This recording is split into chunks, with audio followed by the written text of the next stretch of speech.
Hello and thanks for tuning into the show that goes around the continent to bring you stories near and far. I'm Succour Rogers at Channels Television here in Lagos, and I'm joined by Vincent McCory from the Voice of America in Washington, D.C. Well, thanks. I'm Vincent McCory at the Voice of America. Happy to be with you again for another edition of Africa 54. Let's start off with the latest from Nigeria. Succour Rogers in Lagos brings you that story.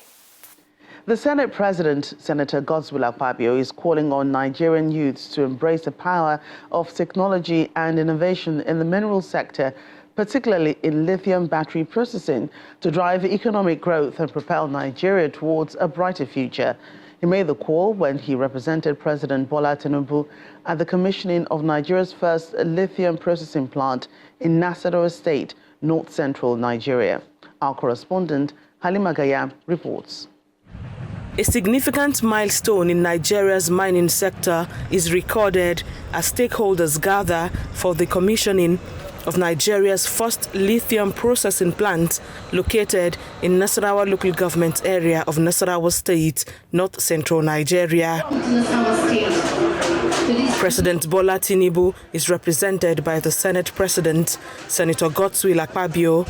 He joins the host governor, Abdullahi Sule, Minister of Solid Minerals Development, and other stakeholders for the launch of the $100 million plant. The Senate President of Nigeria. The Senate President wants the young populace to embrace the application of technology and new initiatives to propel economic growth and to position the country as a leader in the global clean energy revolution. For the first time in the history of our technology, we are becoming partners and partakers in the production value chain of this mineral. It is a historic leap because we now have opportunities to know how it is done to ourselves on our own and hone the skills. As Governor Abdullahi Sule appreciates the federal government and stakeholders for supporting the government, he calls for local participation. I am still calling on Nigerians, especially those from Nasarawa State, who can afford, to be able to invest in the mining industry, to please start. The Solid Minerals Development Minister highlights a 7-point transformation agenda with value addition standing very critical for the ministry to pursue. May I draw your attention to one of the items on our 7-point agenda, which has resonated beyond the shores of Nigeria, and that is the local value addition policy, which we adopted in the Ministry of Solid Minerals. Though a maiden edifice in Nigeria, there is plan for expansion as the second phase of the project, which will provide about 4,000 jobs, is underway. The Senate President, flanked by Governor Abdullahi Sule and other stakeholders, commissioned the plant. The lithium processing plant has a 4,000 metric tons daily capacity and 1 million annually. This groundbreaking achievement paves the way for the nation's emergence as a key player in the global lithium market, with Nasarawa State living to its name as Nigeria's home of solid minerals. Halima Gayam, Channels Television News. Joining us to discuss the commissioning of Nigeria's first lithium processing plant is a solid minerals consultant, Dr. Emeka Okengu. He joins us from our Abuja studios. You're welcome to the program. Pleasure to be here, thanks. Right, so what's the significance of this lithium processing plant for Nigeria's mineral sector? Very, very huge. Very, very huge. Very elucidating. And I think it's best to take it from even your opening statement, which is the Senate President, charging that youth adopt innovation, science and technology in the processing of or getting involved in the mineral sector. Lithium, like comes from 3 broad sources: brines, lepidolites, and sepidemeri, where these are basic minerals that you now process to be able to get lithium. And it's just not only batteries that you get out of lithium. You also get plastics, and other products. So lithium is very critical in building your technological base, as it were. How do you think this development aligns with President Tinubu's administration's goals for the mineral sector? It does align, and it also aligns, for, like I said, my focus here will be more on innovation and science and technology, because that will be the backbone, of supporting all these other critical sectors, of course, like the mineral sector. So it's just not only going to be supporting the mineral sector as it were, it's also going to be supporting your industrial sector, in the long run. I expect that this lithium processing plant and the extraction itself will have a lot of impact on the host communities, both economically and, of course, the environment. What measures should be put in place to ensure environmental sustainability and social responsibility? Answering your question directly, yes. Before you start doing any mineral project of that magnitude, you would have done, your EIA, your environmental impact assessment, and then you're able to make certain that EIA, protects the local communities or the host communities, while at the same time, also now getting into what they call a CDA.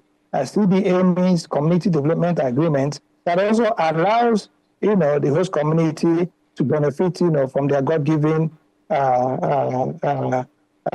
resource. And this is where that handshake, becomes more integral. And in drawing up that CDA is not only about, just feeding them. It's also about probably creating pathways where indigenes of that area, can be trained, to participate in either, the mining, the exploration, the extraction, the beneficiation, the packaging, and it's a long chain, if I can tell you.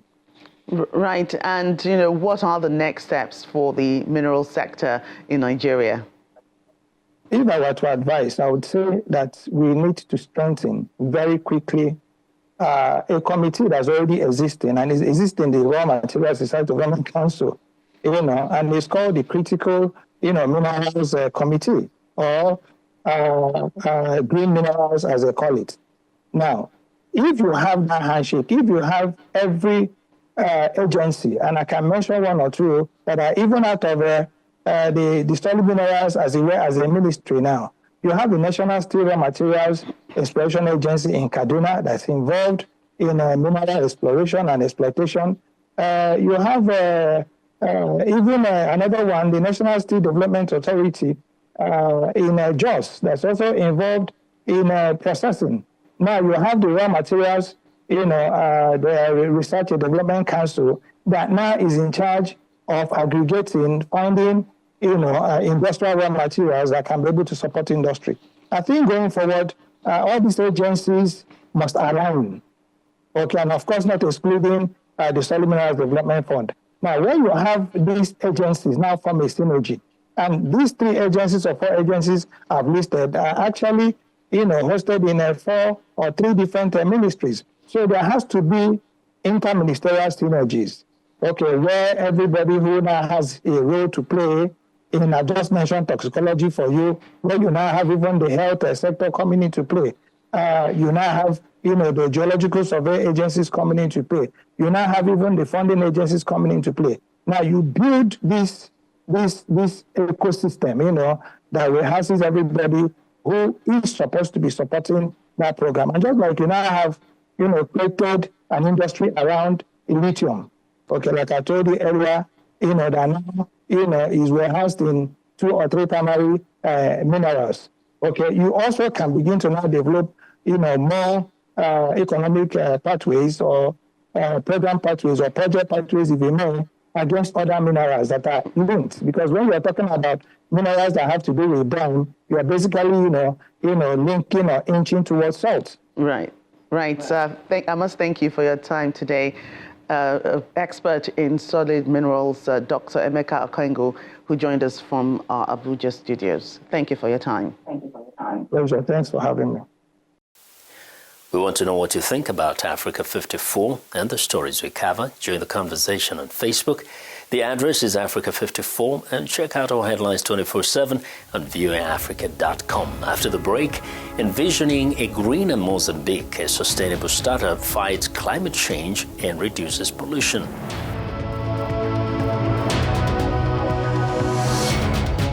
Welcome back to Africa 54. I'm Vincent McCory in Washington. Two female entrepreneurs in Mozambique have started businesses that help fight climate change and reduce pollution. Amaryllis Guley has the story from the capital, Maputo. Michelle Joseph narrates.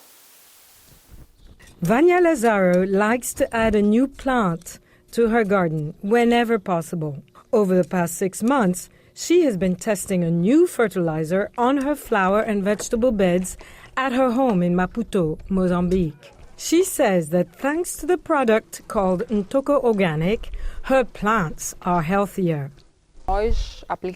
We incorporate Succour Organic compounds into our garden, as they are biodegradable and free of chemicals. This ensures that we consume healthier food.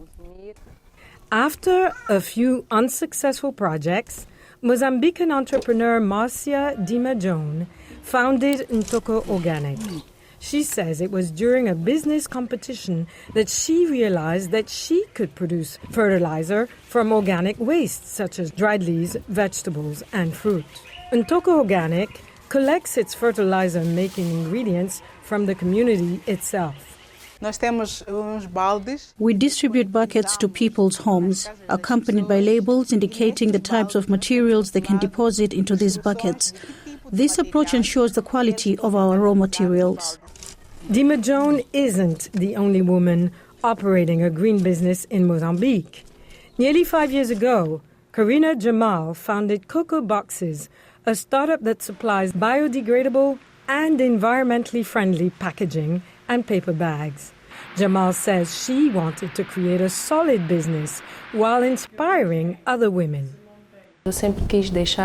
I always wanted to leave a footprint in the world that would serve as an incentive not only for women, but for my daughter. In the future, she'll be able to say that I fought hard, not only to be a successful entrepreneur, but also to do something beautiful for the environment. Jamal and Dimajone are helping reduce environmental pollution and build a sustainable future for all Mozambicans. A lot of people are scared, but I think that living in your comfort zone isn't the best thing in the world either. We train young women in our Green Woman project. We want them to create their own green businesses. Then they can be agents of change in their localities and have greater financial autonomy. According to the World Bank, only about 25% of all businesses in Mozambique are run by women, a percentage these women say needs to grow. For Amaryllis Guley in Maputo, Mozambique, is Michelle Joseph, VOA News.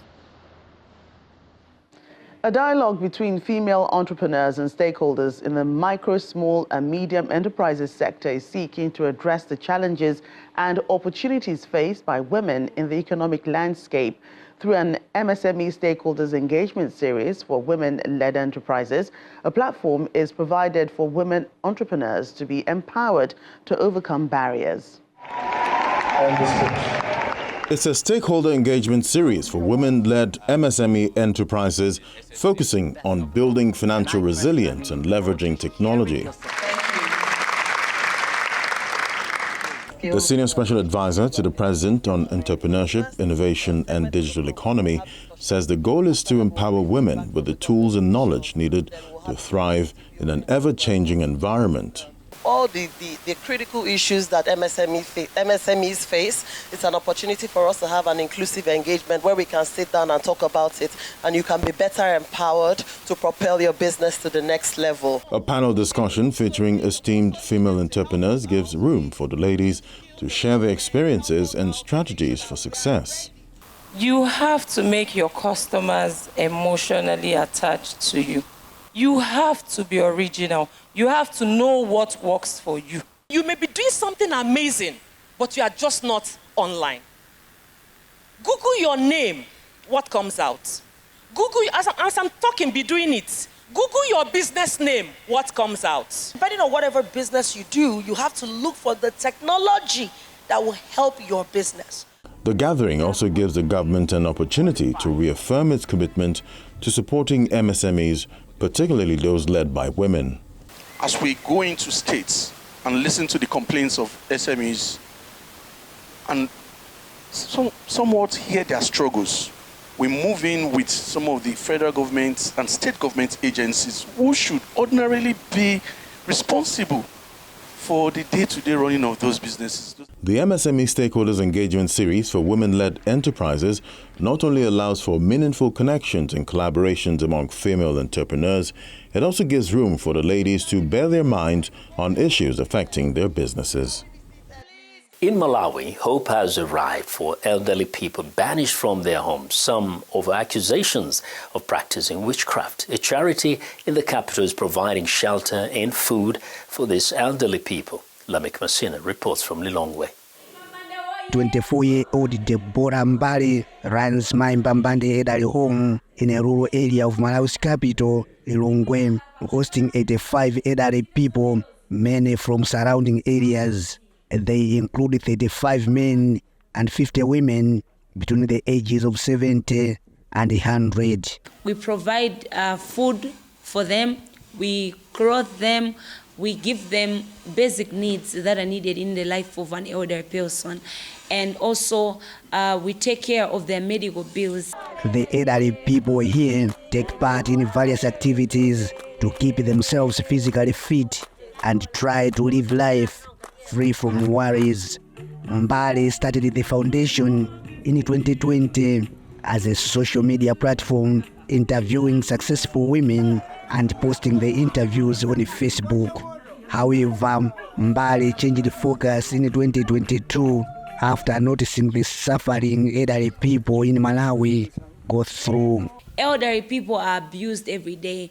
They are stoned, they are killed, some they are burnt because of accusations of witchcraft. Various local media here have long reported incidents of mob attacks and killings of elderly people suspected of practicing witchcraft. Government statistics show that witchcraft-related attacks and killings targeting elderly persons went up from 21 cases in 2022 to 29 last year. Among the targets was 89-year-old Biniwe Uchabwira, whose children and relatives attacked him last year for allegedly having a hand in the death of his grandson. When I tried to run away, some people grabbed me by the arms and legs, while others were beating me up on my head. I was severely bruised. One of my children produced a machete to cut my throat. Chabwera was rescued by members of the community policing in his village. They took him to nearby police station where he was kept for 2 weeks before the Mbambande charity offered to accommodate him. I am very comfortable and happy here. Food is available, and without my Mbambande, I could have died by now with hunger. And if I were home, people would have killed me over baseless accusations. Besides providing food, the charity has constructed a house for neglected elderly people lacking decent houses, like Nastima Chikadwara, who is 81 years of age. I'm now sleeping on a mattress. She built me a house powered by solar electricity. I'm so proud now, but the only problem I face is lack of food. The charity, however, also welcomes elderly people who stay in their homes but come by to eat breakfast and lunch at the institution. In the meantime, the charity is planning a fundraising dinner on May 31 to raise money for the comfort and happiness of the neglected elderly females. Lamik Masina, VOA News, Lilongwe, Malawi. A group of Sudanese volunteers have launched a medical project called the Free Pharmacy, an initiative inside Al Now Hospital in Omdurman to provide free-of-charge medicines to patients. Sudanese patients queuing and waiting to receive free medicines from the pharmacy in the Al Now Hospital in Omdurman as workers discuss prescriptions with them. This is the brainchild of a group of volunteers to help the Sudanese people in need of medical aid, even as the war in the country rages on. The Al-Noor hospital has been closed since the start of the war, but the neighborhood and some resistance committees, as well as the volunteers, agreed to resume operations at the hospital. We posted on social media that we needed doctors, nurses and pharmacists to work with us at the hospital. Ever since, we have been providing the necessary services for patients and those wounded amid the deteriorating humanitarian conditions as a result of the war. According to Muamin Ahmed, there is a huge demand for medications, and the workers and volunteers work for almost 24 hours a day. Sometimes we distribute 100 boxes of some types of medicine, such as Samizon antibiotics. In some cases, we can't pay for the supplied medicines until the end of the month. We work in shifts of almost 24 hours. We close the pharmacy before dawn and reopen it at 9 a.m. More than 30 volunteers are involved in this initiative. Some of them handle emergency cases and provide directions to patients. Sudan has been through challenging conditions since fighting broke out between the army and the paramilitary Rapid Support Forces. According to the United Nations, 14,000 people have been killed in the ongoing war. The war has forced more than 8 million people to leave their homes, including 1.8 million outside the country, making Sudan the country with the highest displacement rates in the world.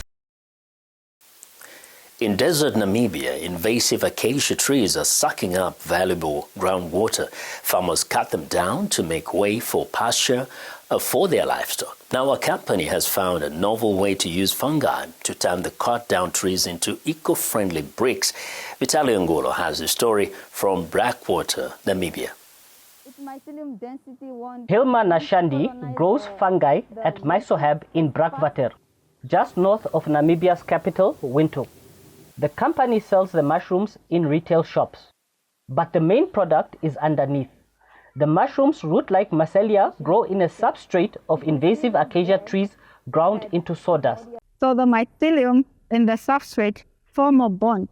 Mycelium now behaves like a glue that is binding the substrates together as it feeds on it. Now you have more of like a block. So it will require some strength for you to break it apart. Workers press the blocks into square bricks. They are baked for 12 hours to increase their strength and durability and left to cool for another 24 hours before they are ready to use. Hafeni Tata is the supervisor of the brick-making section at the Maisohab project. This is our finished product of extracting the brick. This is a very, very, very strong brick. It can weigh, its strength is about 35 MP, and it weighs about, as a finished product, it weighs about 13 kilograms. The finished bricks are tougher than concrete, Maisohab says. Gilbert Shava is an architect on the company's building prototype project. He says the bricks also provide good insulation, making them ideal for Namibia's hot summers and cold winters. Plus, he says, making them does not generate much planet-warming carbon dioxide. So the advantages of this brick is that, one, the carbon footprint of the brick. When you compare with the traditional bricks, it doesn't consume a lot of, it doesn't have cement in, because the process of making cement, that's where you've got a lot of carbon emission. Maisohab says the government wants to get rid of at least 300 million tons of invasive acacia trees every 15 years. The company says it could turn those trees into bricks to help address the country's housing needs. Vitalio Angula, VOA News, Blackwater, Namibia. Well, that's our show for today. You can find all the continent's top news and world news online at voaafrica.com. Check it out. I'm Vincent McCory in Washington. Channels Television has our last word. We look forward to bringing you another show next week. To remember that channelstv.com is your source for news and other programming. I'm Joker Rogers. Thanks for watching and goodbye.